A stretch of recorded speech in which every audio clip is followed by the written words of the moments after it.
Hi guys, welcome back. I'm Helen. This is Helen's Gardening Life. I am back at the allotment today.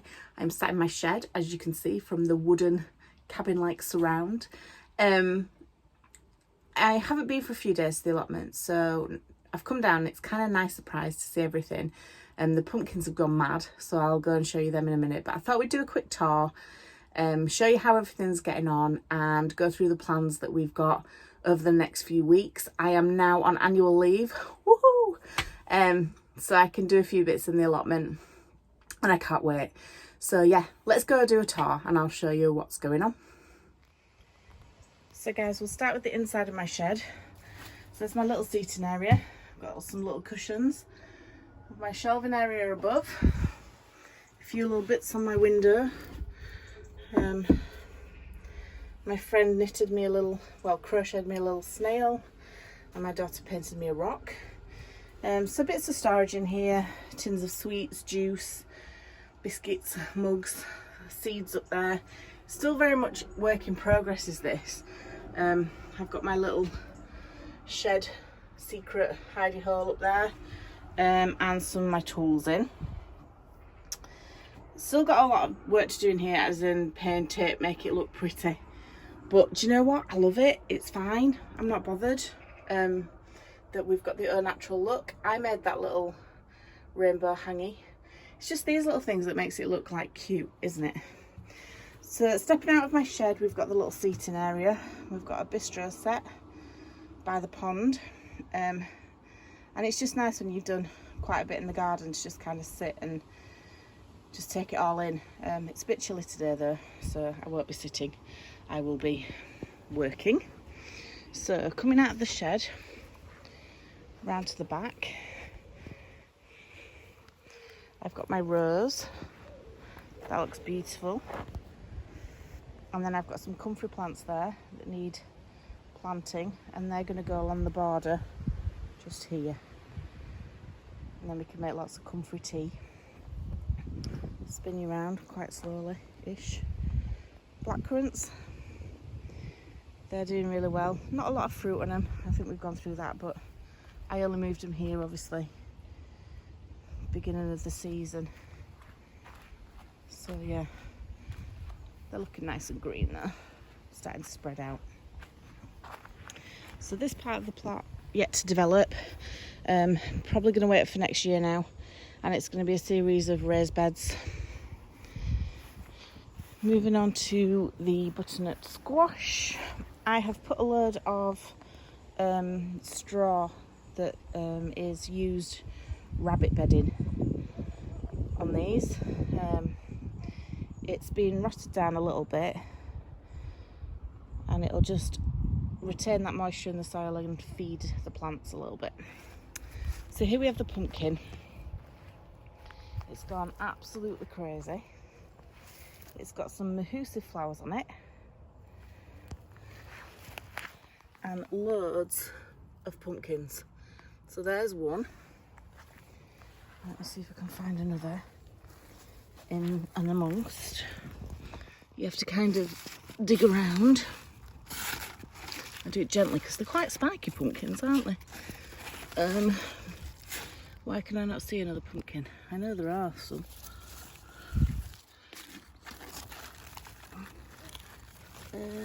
No, hang on a second. It's embarrassing. Oh, look, there's a tiny eaten one there. But there are a few, I have seen them. There's one there that's looking a bit damaged. Anyway, it's huge, so I imagine there'll be loads more. Oh.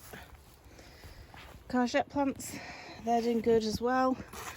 We've just taken a harvest of them. Just ripped a leaf.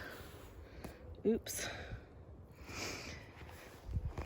But these are the courgette plants. They have got courgettes on, I promise. It's not like the pumpkin where I can't find any. Look, there's courgettes in there. Now I only planted 3 courgettes and I'm actually pleased with that, because I've not had this overabundance of courgettes where everyone's like, oh my goodness, what do we do with them? So for us, a family of 6, 3 plants is sufficient. Moving on to my sweet corn. They're absolutely doing amazing. I'd say probably about 4 foot tall. I'm getting some nice flowery things on them. They're doing amazing them. I'm really pleased with them. Right, okay, so coming around, I've got these 3 containers that were salad containers. I've now put Sweden turnip in here. I'm not exactly sure which is which. I sowed a batch and I think these are the turnips, but if I say Sweden turnip, then if a Swede pops out, I'm not going to be surprised. Moving up, bit of parsley here. Lavender I'm going to move when it's done, because I don't think it's done very well here. Loads of nasturtiums here, but they haven't got any flowers on. Just don't really know why not. And then the star of the show at the minute are the runner beans. It's got absolutely hundreds of flowers on. Hundreds. And it's massive.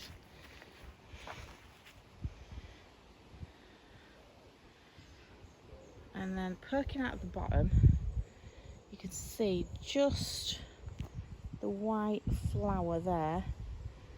That's a snapdragon. So that's bringing all the bees.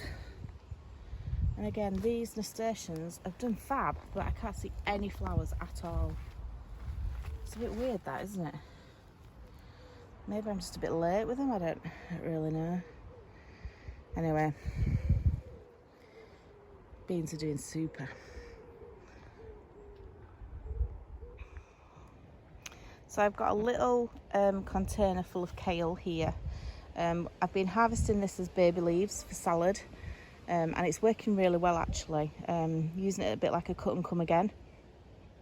We prefer the young leaves of kale in things like salad, and they're really nice. I kind of like this method. I like how I'm doing this, but I am going to get a bigger pot because we're actually using a lot of it. So obviously there's the view of the shed and the seating area. See the rows just tucked behind there. There's the pond. It's got a load of, is it duckweed in it?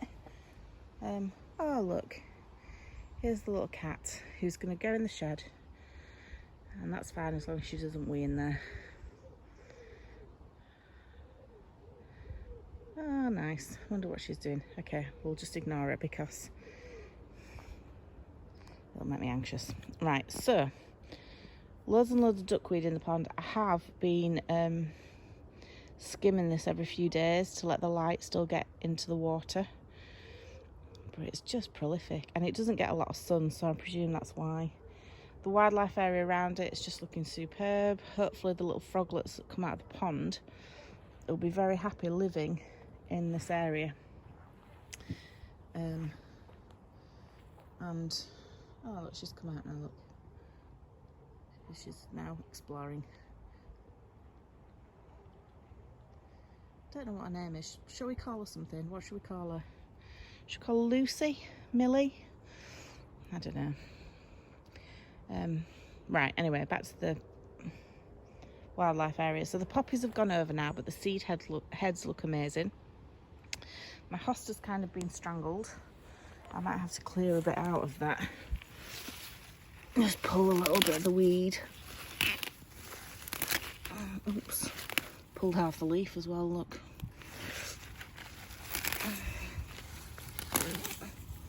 Just let it get a bit of light. That's a bit better. Hopefully it'll just get a bit of light. And pretty colours on that though, apart from the half leaf that I've just destroyed. I can see actually a few over here. Where's my finger? Hang on. You might not be able to see it. Oh, just there. Some calendula that I've sown that are starting to come up. Okay, so another pumpkin. This is the forgotten bed, the shady bed that I've just kind of stuffed things in and hoped. And this pumpkin is doing good. As you can see, it's got a few on there. It's got one pumpkin so far, and it's coming all the way. Oh, and the start of another little one there, look. You see? Oh, and another one there. So this is doing really well. It's a bit mildewy. If you've got any tips on how to get rid of mildew, I'd really, or this, you know, the white speckledy leaf, something I can spray on, I'd be really grateful, because I don't really know what to do, and I've noticed that my courgettes and pumpkins at the other side have got it.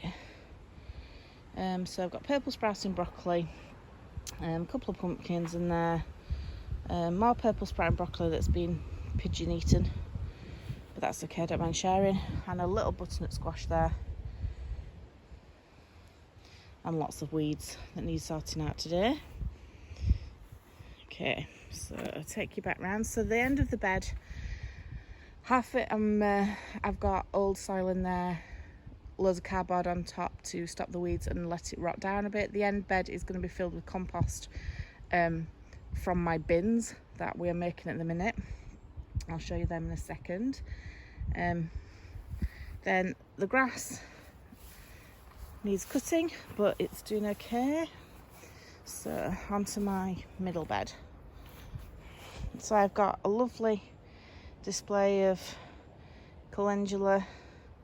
The sunflowers are going over now. Sweet peas have come out. They smell nice next to my polly. The peas over there are ready to harvest. Quite a lot on there, but I'll be pulling them out within the next couple of days and harvesting them. French beans, there's quite a few on there now. I'll leave them to fatten up. I can see loads on there. I need to do a little bit of YouTube stalking to see how everybody else, how big you let these dwarf French beans get before you pick them, because these guys are really skinny. Let me show you, see if I can find some in amongst the beans. Oh look, here we go. So, you can't see because of the leaf, hang on. So look at them. You're not going to really get a good meal out of that, are you? It's not even pencil width. Anyway, we'll see. I've got a bit of beetroot here. That's doing okay. And then lettuce that is probably soon going to flower, so I need to pick the rest of that. Oh no. And then this here is Radicchio, but it looks like it's eaten Radicchio. Something's enjoyed that. It's been ravaged. That's a shame. That is a shame. Oh well, we'll see how that comes back. Just spin you around a little bit. These are my compost bins. They're doing well. I've managed to fill 2 of them, and the 2 bays. So hopefully that's enough compost to fill at least to about 4 inches of the other bed that I've got down at the bottom. That's the raspberries that we've now uncovered. They're done now. Let the birds have the rest. They would have gorgeous. Got a lot of raspberries from there. And the strawberries, they're done as well. So guys, these are my cabbage. They are April variety. And I had to cover them up because if you see this end one here, this one, it was starting to get eaten. Well, it was basically ravaged. So I covered the rest and they seem to be doing okay. One rhubarb has survived on the end. Not a good place for my rhubarb. We're going to move them next year. Last of the collard green curly kale. Can't remember which one it is. So if I say both varieties, then it's one or the other. But the last of that, we're going to be harvesting that within the next week or so, planting the rest of the turnips. So these have also been eaten. Such a shame. But I'm going to see if any of them actually come back, because they only seem to like the young tender plants. Some of the older plants they seem to have left, so they're looking very pathetic. In future I will be netting these, even though I hate net. I hate how it tangles up and I hate how you get caught in it, but it looks like it's a must. Just don't like the look of it at all. I don't know how you guys manage, but I find it really difficult to work with. But I see why I need it, because look at those plants. I mean, they look absolutely destroyed, don't they? Oh man, they're so bad. There are some new growth. Again, I'll leave them, see what happens. Okay, so this is the Swiss chard bed. So I've got Swiss chard kind of there. Salad leaves again, a bit more Swiss chard. I've got purple sprouting broccoli in here. And then I've got my tall sunflowers. They're doing amazing. And then my dwarf sunflowers. And my shallots. So my shallots are getting to the end now. And then we've got a row of beetroot, multi-sown. So we'll just leave that there. And I'll probably sow some more when I take the shallots out.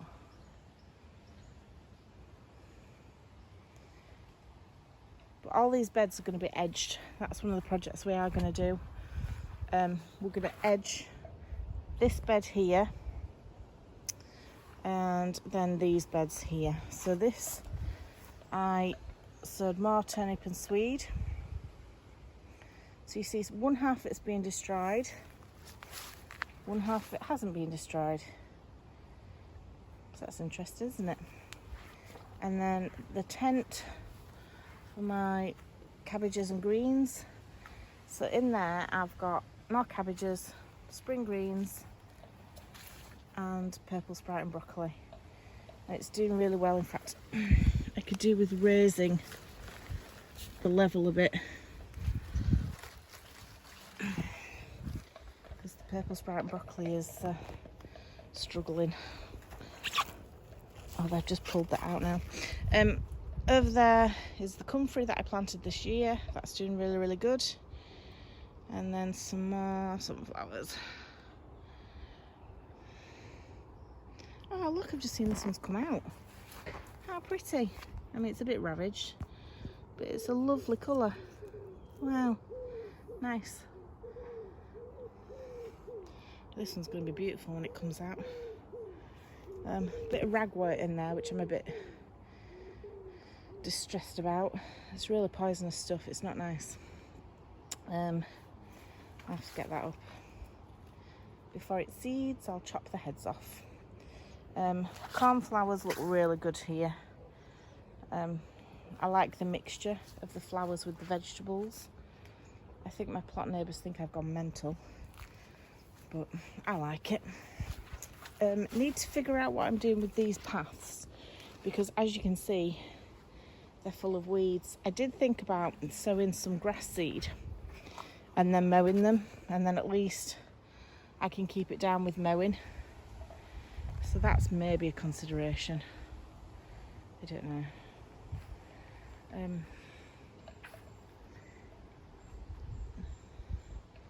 So yeah.